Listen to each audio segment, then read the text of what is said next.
За баярлалаа. Биеийн тамирын спортын тухай хуулийн шинжилсэн найруулгыг энэ цогцоор нь оруулж ирсэн явдал бол цаг үе олсон. Тулгамдсан асуудлуудын нэг байсан. Энэ одоо төслийг боловсруулсан энэ ажлын хэсэгтээ бас талархал илэрхийлье. За тэгэхээр миний хувьд бол биеийн тамирын багш дасгалжуулагч хүний хувьд бол дасгалжуулалтын онол үзсэн хүний хувьд, бие бэлтрийн хүмүүжлийн онол заах үзсэн хүний хувьд бол биеийн тамирын спорт хүний амьдралд ямар хэрэгтэй юм бэ гэдэг талаар би нэг товчхон зүйлийг хэлье.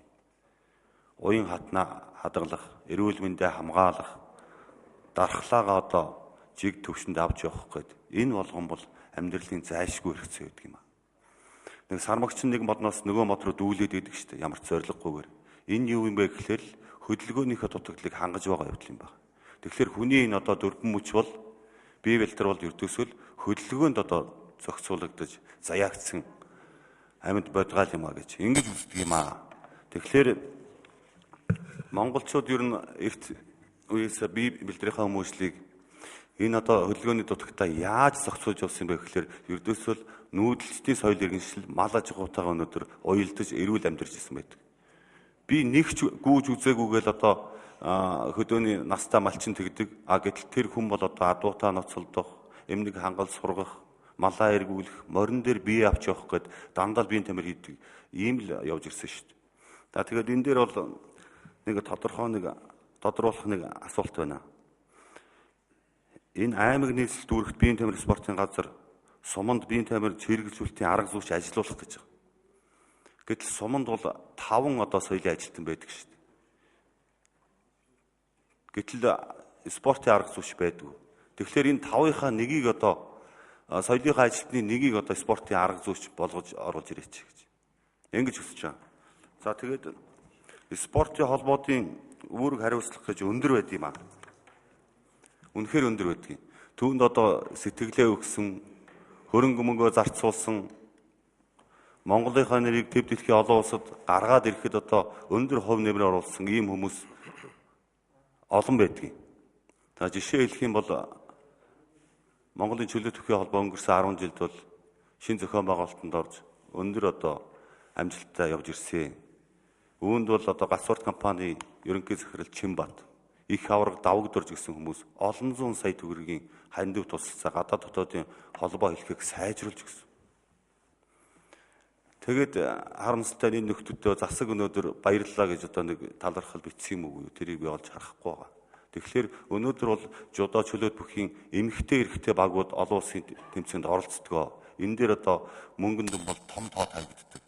Үүнийг бол төрийн бус байгууллагууд авч гардаг юм шиг бас. Тэгэхээр өнөөдөр энэ одоо эдийн засаг нийгмийн байдал ийм байгаа болохоор энэ тал дээр та нөхдүүд маань бас холбоодынхаа асуудлыг өндөр ач холбогдол гэж оруулж ирээрэй гэж. За нөгөө тэгэр бол Эргэн аж ахуй нэгж байгууллагаас спортын хөгжил зориулсан хандив биеийн тамир спортын ажил үйлчлэгээний зардал, спортын заал, талбай, түүний дэд бүтцийг барихад зориулсан хөрөнгө оруулалтыг албан татвар ногдох орлогоос хас тооцно гэж. Үүнийг эхлээд одоо өндөр хуваар биш нэг тодорхой хэмжээний тоогоор хасаа тооцоод оруулаад ирэх юм бол бас спортыг дэмжих байгууллагууд идэвх нь нэмэгдэж ирэх юм а гэж ойлгож байна. За улсын хилээр нэвтрүүлэх Монголд үйлдвэрлэдэг өндөр технологи шаардсан спортын тусгай хэрэгсэлд оног төхөөрөмжийн жагсаалтыг засгийн газар баталж гайлын татвараас чөлөөлнө гэж. Ийм байдлаар оруулж ирэх юм бол энэ бол үр дүн төрнэ.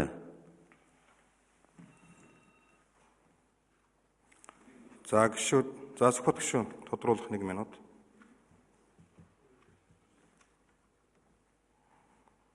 Даралгүй байж. За нөгөө талаар бол энэ төрийн бус байгууллага, төрийн байгууллага хоёрынхон энэ уялдаа холбоог эрх үүргийг зааг ялгаатай байлгаж өгөх ёстой маа. Урд нь бол улсын баяр наадмаар цол олохдоо тухайн холбоо баяр наадмыг зохион байгуулах комисс цол олгочдөг байсан. Одоо Монгол улсын ерөнхий зарлиг буулгаад цол олгодог болсон. Эргээд 2-3 сарын дараа допингийн сэргээж илэрсэн гээд нөгөө нэг Монгол улсын ерөнхийлөгчийн буулгасан зарлиг хүчингүй болдгоо. Энэ Монгол улсын ерөнхийлөгчийн зарлиг тоглоом юм уу? Ийм хэврэг одоо хууль яваад байгаа. Тэгэхээр энэ хууль бол энэ одоо хэврэг энэ байдлыг зассан ийм бодлогын хууль болоосоо гэж хүсэж байгаа. Үнэхээр. За нөгөө тэгүр бол гишүүд яриад байна л да. Энэ одоо найрын асуудлын авилгын асуудал гэж. Тэгэхээр бид нэр залуу үеэ авилгаж болгож хүмүүжүүлж байгаа, сургаж байгаа ийм одоо нөхцөлтэй байдал энэ гишүүд бол үнэхээр үний юм ярьж байна. За энэ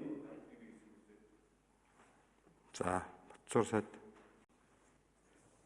За Сүхбат гишүүнд баярлалаа. Бас энэ хуулийн талаар, хууль тусгалсан зүйл заалтуудын талаар анхаарах асуудалд бас үнэтэй санал зөвлөгөө өгсөнд баярлж байна. Зүгээр ер нь спортын холбоодд бол бид бас эрх хэмжээг бол ер нь нэлээд нэмэгдүүлж байгаа шүү дээ. Одоо спортын зэрэг цол олгох, эрх мэдлийн хүртэл олгоод, за тэгээд одоо улсын шигшээ баг байгуулах эрх мэдлийн хүртэл холбоотой олгож байгаа. Цаашдаа спортын холбоодыг бол ялангуяа энэ их спортыг дэмжиж хөрөнгө оруулалт хийж байгаа тэр аж ахуй нэгж компаниудыг бол зайлшгүй алдаршуулах, за ийм зүйлийг бол бид анхааралтай авлаа. Тэгээд саяын саналуудыг би бас энэ хуулийн төсөл хэлэлцүүлэх явцад бас одоо ажлын хэсэгтэй хамтарч ажиллаж засч залруулах, өшөө сайжруулах ийм тал дээр анхаарлаа хандуулъя.